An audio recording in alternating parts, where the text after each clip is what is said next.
السلام علیکم ورحمۃ اللہ وبرکاتہ۔ میری آج کی ویڈیو کا ٹاپک ہے قیامت کے حالات۔ جب یہ ساری علامتیں جو میں نے پچھلی ویڈیوز میں بتا دی ہیں وجود میں آ جائیں تو قیامت قائم ہو جائے گی، جس کا آغاز یوں ہوگا کہ سارے لوگ اپنے اپنے کاموں میں مشغول ہوں گے اور زمین پر اللہ کا نام لینے والا کوئی نہیں ہوگا۔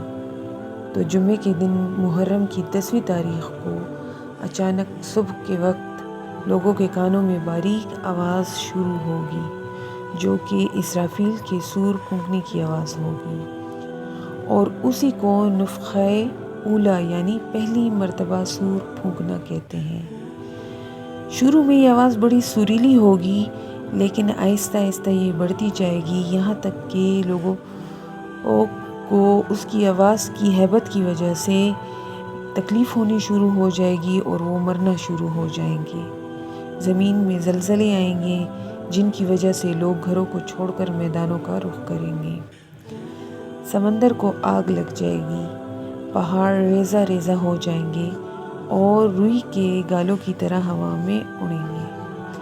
آسمان پھٹ جائیں گے، ستارے جڑ جائیں گے، جب ذی روح مر جائیں گے، یہاں تک کہ خود اسرافیل علیہ السلام کو بھی موت آ جائے گی۔ جب اللہ کے علاوہ کوئی بھی باقی نہیں رہے گا تو اللہ تعالیٰ اعلان فرمائیں گے لَمِنَ الْمُلْكِ الْيَوْمِ، آج کس کی بادشاہی ہے؟ پھر خود ارشاد فرمائیں گے لِلَّهِ واحد القہار، آج صرف ایک قہار ذات کی بادشاہی ہے۔ پھر 40 سال بعد اللہ تعالیٰ اسرافیل علیہ السلام کو دوبارہ زندہ کر کے انہیں پھر سور پھونکنے کا حکم دیں گے، جسے نفخہ ثانیہ یعنی دوبارہ سور پھونکنا کہتے ہیں، دوسری مرتبہ۔ اس کے بعد مردے قبروں سے نکلنا شروع ہو جائیں گے، زندہ ہو جائیں گے، نکلنا شروع ہو جائیں گے، اور تمام عالم دوبارہ زندہ ہوگا اور اس سب میدان حشر میں حساب و کتاب کے لیے جمع ہوں گے۔ اس دوبارہ زندگی کو حشر و نشر کہتے ہیں۔ قیامت کے بارے میں اس حالات کا ذکر میں نے سورہ تکویر، سورہ قاریہ، سورہ حاقہ، سورہ انفطار میں سے لیے ہیں۔ اس کے علاوہ بہشتی زیور میں سے بھی میں نے کچھ انفارمیشن لی ہے۔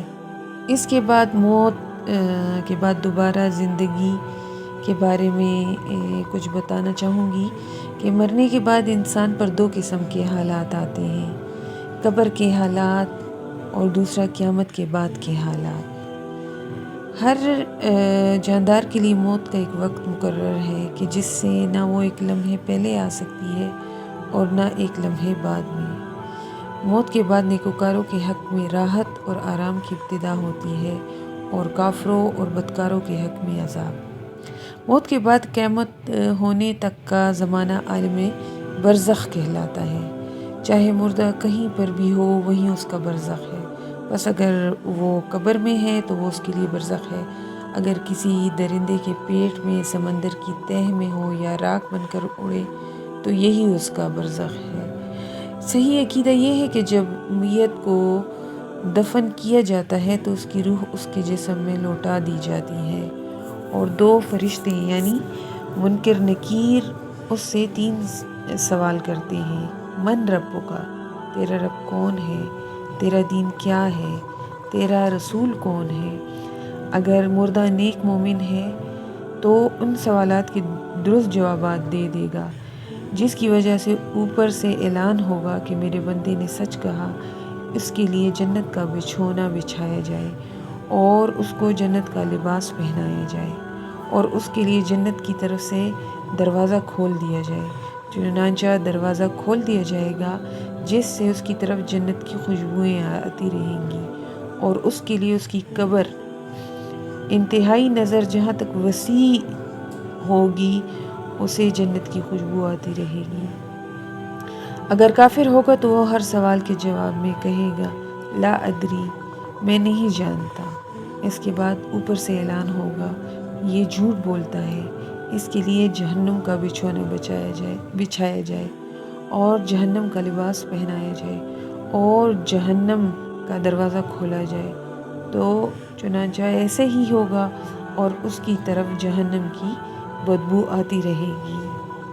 اس میں سے کچھ باتیں سورہ اعراف میں سے میں نے لی ہے اور مسند احمد میں سے اور اصول دین للغزنوی سے بھی لی گئی ہیں۔ اس کے علاوہ قبر سے اٹھنے کے بعد کے حالات میں حشر نشر، حوض کوثر، اعمال کا تولا جانا، شفاعت پل، اعراف، جنت اور جہنم اور اللہ کا دیدار شامل ہے۔ حشر و نشر، قیامت قائم ہونے کے بعد لوگوں کو جب قبروں سے اٹھایا جائے گا تو سب کے سب محشر کا رخ کریں گے اور وہاں سب کو جمع کیا جائے گا۔ اس زندہ ہونے اور جمع ہونے کو حشر کہتے ہیں۔ اس وقت سب لوگ ننگے ہوں گے اور بغیر ختنے کے ہوں گے جیسا کہ پیدائش کے وقت تھے۔ اس کیفیت کو سامنے رکھتے ہوئے حضرت عائشہ رضی اللہ تعالیٰ عنہا فرماتی ہیں کہ میں نے آپ صلی اللہ علیہ وآلہ وسلم سے عرض کیا کہ یا رسول اللہ، کیا مرد اور عورت ایک دوسرے کو دیکھ رہے ہوں گے؟ آپ صلی اللہ علیہ وسلم نے فرمایا کہ یہ معاملہ اتنا سخت ہوگا کہ کسی کو اس کا خیال بھی نہ آئے گا۔ اس سخت تکلیف اور گرمی کی وجہ سے لوگوں کو سخت پیاس لگے گی، لیکن اس دن حوض کوثر کے پانی کے علاوہ کوئی پانی نہیں ہوگا، چنانچہ لوگ حوض کوثر کا رخ کریں گے۔ حوض کوثر کیا ہے؟ حوض کوثر ایک بہت بڑا حسین و جمیل تالاب ہوگا جو جنت سے باہر ہوگا، لیکن اس کا تعلق جنت کی ایک نہر سے ہوگا جس کا نام کوثر ہے، جس کا پانی نہروں کے ذریعے اس تک پہنچے گا۔ مختلف احادیث میں آپ صلی اللہ علیہ وآلہ وسلم نے حوض کوثر کے عجیب احوال بیان فرمائے ہیں۔ ایک جگہ رسول اللہ نے ارشاد فرمایا ہے کہ قیامت کے دن ہر پیغمبر کا ایک حوض ہوگا اور انبیاء علیہ السلام آپس میں فخر کریں گے کہ ان میں سے کس کے حوض پر زیادہ لوگ آئیں گے، اور میں امید رکھتا ہوں کہ سب سے زیادہ لوگ میرے حوض پر آئیں گے۔ ایک حدیث میں ارشاد ہے کہ میرا حوض عدن مقام سے بلقاء مقام تک ہے۔ اس کے کوزے آسمان کے ستاروں سے زیادہ تعداد میں ہیں۔ اس کا پانی دودھ سے زیادہ سفید اور شہد سے زیادہ میٹھا ہوگا۔ جو شخص اس سے ایک دفعہ پانی پی لے گا اس کے بعد اس کو کبھی پیاس کی تکلیف نہیں ہوگی۔ محشر کے میدان میں جبکہ سارے لوگ پریشان حال ہوں گے اور حضرت آدم علیہ السلام سے لے کر عیسیٰ علیہ السلام تک کوئی بھی پیغمبر کسی قسم کی شفاعت کرنے کی جرات نہیں کر سکے گا، اس وقت سب لوگ نبی صلی اللہ علیہ وآلہ وسلم کی خدمت میں حاضر ہوں گے اور ان سے شفاعت کرنے کی گزارش کریں گے، تو اہل محشر کی درخواست پر میرے نبی اللہ کے لطف و کرم پر اعتماد کر کے آگے بڑھیں گے اور تمام اہل محشر کے لیے اللہ کے دربار میں شفاعت کریں گے۔ ان کے حق میں آپ کی شفاعت قبول کی جائے گی۔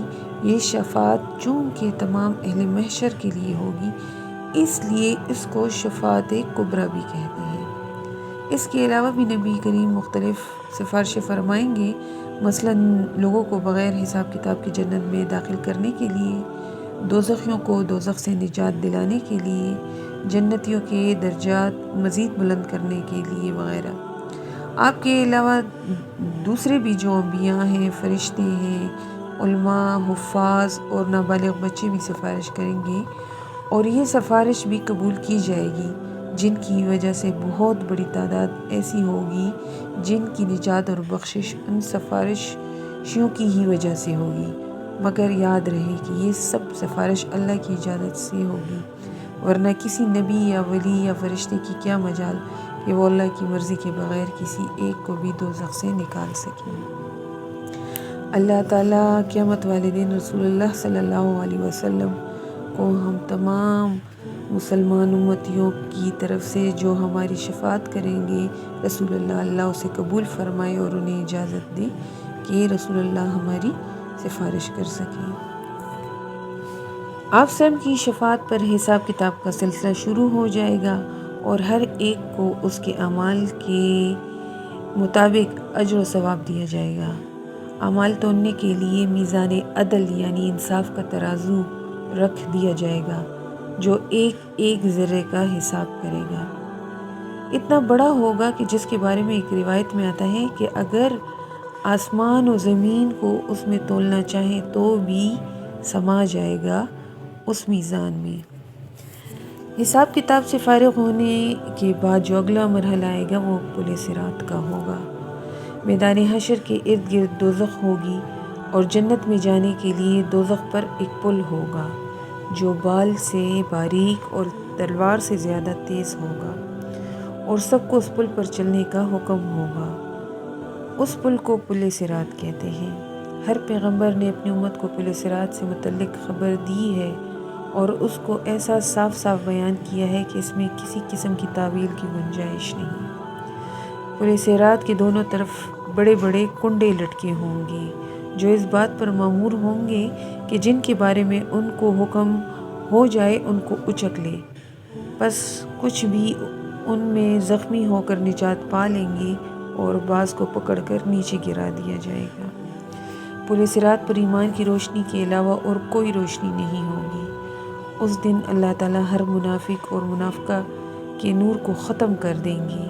ایک روایت کے مطابق مومن کی علامت پل صراط پر یہ دعائیہ کلمہ ہوگا، رب سلم رب سلم، یعنی اے ہمارے پروردگار ہمیں سلامت رکھ اور سلامتی کے ساتھ پار لگا۔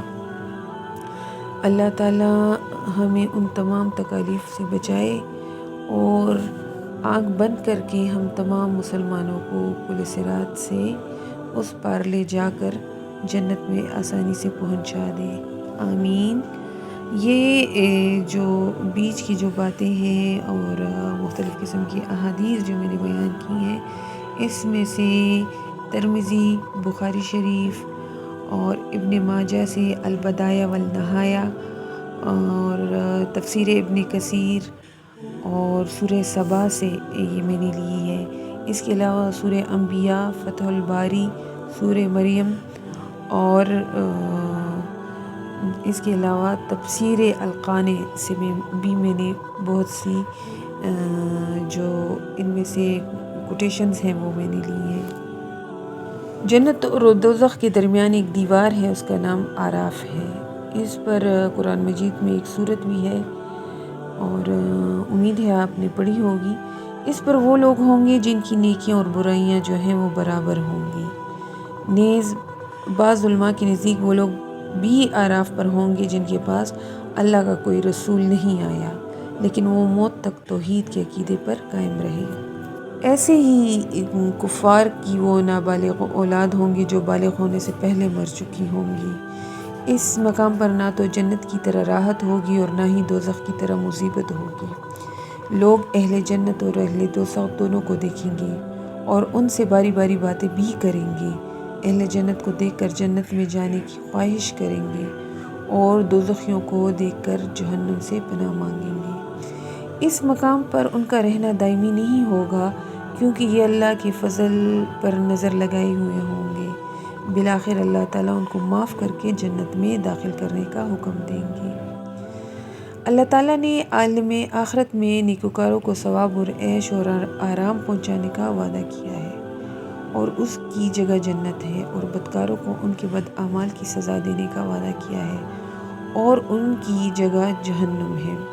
ہمارا عقیدہ یہ ہے کہ جنت میں مومن بیداری کی حالت میں ظاہری آنکھوں سے اللہ کا دیدار کریں گے، لیکن اس کی پوری کیفیت اس وقت معلوم ہوگی۔ یہ دیدار مردوں اور عورتوں سب کو ہوں گی، البتہ ہر جنتی اپنے اپنے اعمال کے حساب سے دیدار کرے گا۔ چنانچہ بعض جنتی سال میں صرف ایک مرتبہ اللہ کو دیکھیں گے، بعض مہینے اور ہفتے میں ایک بار، بعض ہر دن، اور بعض اونچے مرتبے والے جنتی ہر وقت ذات باری تعالیٰ کی دیدار میں مشغول ہوں گے۔